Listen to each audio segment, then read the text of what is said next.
এবার আমরা জানার চেষ্টা করব মাযহাব একাধিক হওয়ার কারণ কি।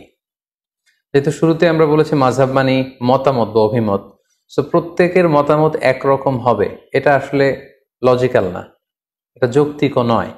এক একজনের চিন্তা এক এক রকম, বুঝ একরকম, মতের ভিন্নতা বা বুঝের ভিন্নতা বা চিন্তার ভিন্নতা it's very common and very human. এটা মানুষের মাঝে থাকবেই, এটাই মানুষের সহজাত। এ কারণেই একাধিক মতামত কোরআন সুন্নাহর বিষয়ে আমরা পাচ্ছি।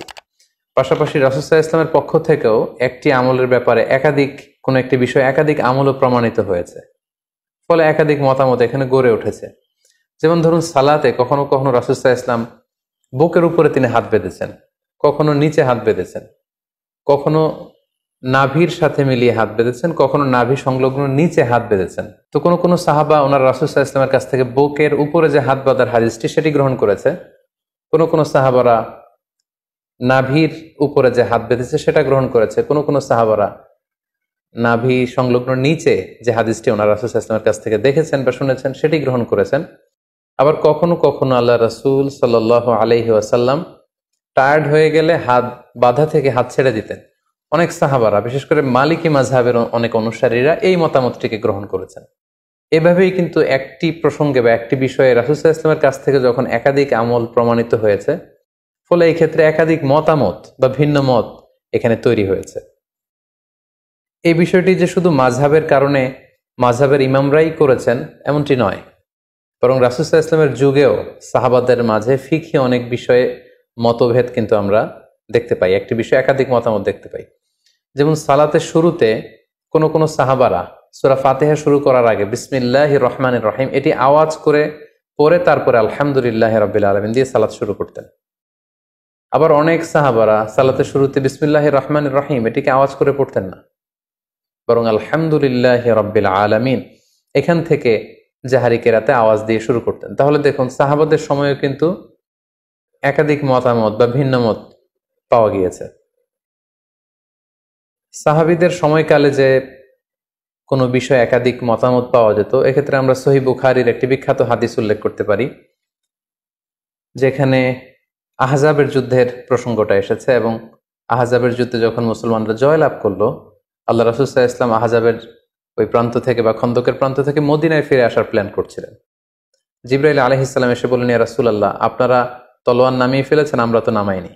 আল্লাহ তাআলা আদেশ দিয়েছেন যে বনু কুরাইজাতে অভিযান পরিচালনা করতে হবে, আপনি মদিনাতে যাবেন না, বরং বনু কুরাইজার দিকে যান।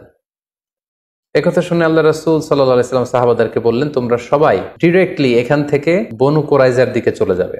ভাষ্যটি ছিল এমন, লা ইউসাল্লিয়ান্না আহাদুন আল আসরা ইল্লা ফি বানি কুরাইজা, মানে তোমরা কেউই কিন্তু পথিমধ্যে আসর পড়বে না, বরং বনি কুরাইজায় পৌঁছে তারপরে আসরের সালাত পড়বে। আল্লাহ রাসূল সাল্লাল্লাহু আলাইহি ওয়াসাল্লামের কমান্ডের সাথে সাথে সবাই, বনু কুরাইজা হচ্ছে মদিনা থেকে বেশ দূরে, ইহুদিদের একটা দুর্গ ছিল, সেখানে ইহুদি কমিউনিটি সেখানে থাকতো।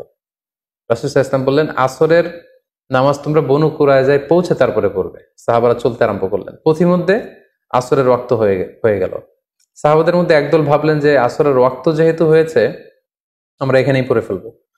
ওনারা বললেন যে রাসূল সাল্লাল্লাহু আলাইহি ওয়াসাল্লাম এই কথাটি দিয়ে বোঝাতে চেয়েছেন যে তোমরা এমন ভাবে দ্রুত যাবে যাতে বনু কুরাইজায় যে আসরের সময় হয়, ফলে ওখানে আসর পড়বে।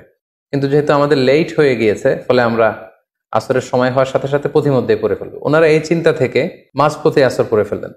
আর কিছু কিছু সাহাবারা বললেন, না, রাসূল সাল্লাল্লাহু আলাইহি ওয়াসাল্লাম যে কমান্ড আমাদেরকে করেছেন সেটা হচ্ছে বনু কুরাইজায় না পৌঁছে আসরের সালাত পড়া যাবে না, এটা যত দেরি হোক, যদি আসরের নামাজ কাজাও হয়ে যায়, ফাউতও হয়ে যায়, আমরা প্রতিমধ্যে পড়তে পারবো না, কারণ রাসূল সাল্লাল্লাহু আলাইহি ওয়াসাল্লাম বনু কুরাইজায় পৌঁছার পরে, ওখানে অ্যারাইভ করার পরে আমাদেরকে সালাত পড়তে বলেছেন। ওনারা বাকিদের সাথে মাঝপথে সালাত না পড়ে বনু কুরাইজায় চলে গেলেন এবং তারা বনু কুরাইজাতে পৌঁছে তারপরে সালাত পড়লেন। তাহলে দেখেন আল্লাহ রাসূল সাল্লাল্লাহু আলাইহি ওয়াসাল্লামের এক নির্দেশনা, একটি কমান্ড থেকে সাহাবাদের মধ্যে এক গ্রুপ একভাবে বিষয়টি বুঝলো, এক গ্রুপ ঠিক তার উল্টোটি 180 ডিগ্রি অ্যাঙ্গেল বিপরীতে যেয়ে তারা বুঝলো।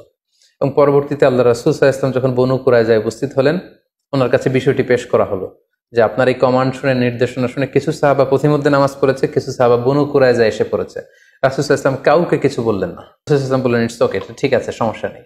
তো এই দুইটি মতামতের মধ্যে কোনোটা যদি ভুল হতো তাহলে রাসূল সাল্লাল্লাহু আলাইহি ওয়াসাল্লাম চুপ করে বসে থাকতেন না, কারণ নবীদের বৈশিষ্ট্য হচ্ছে তারা যদি কোথাও ভুলভাল কিছু দেখতে পান, শরীয়ত বিরোধী কিছু দেখতে পান, ওনারা এটাকে শুধরে দেন।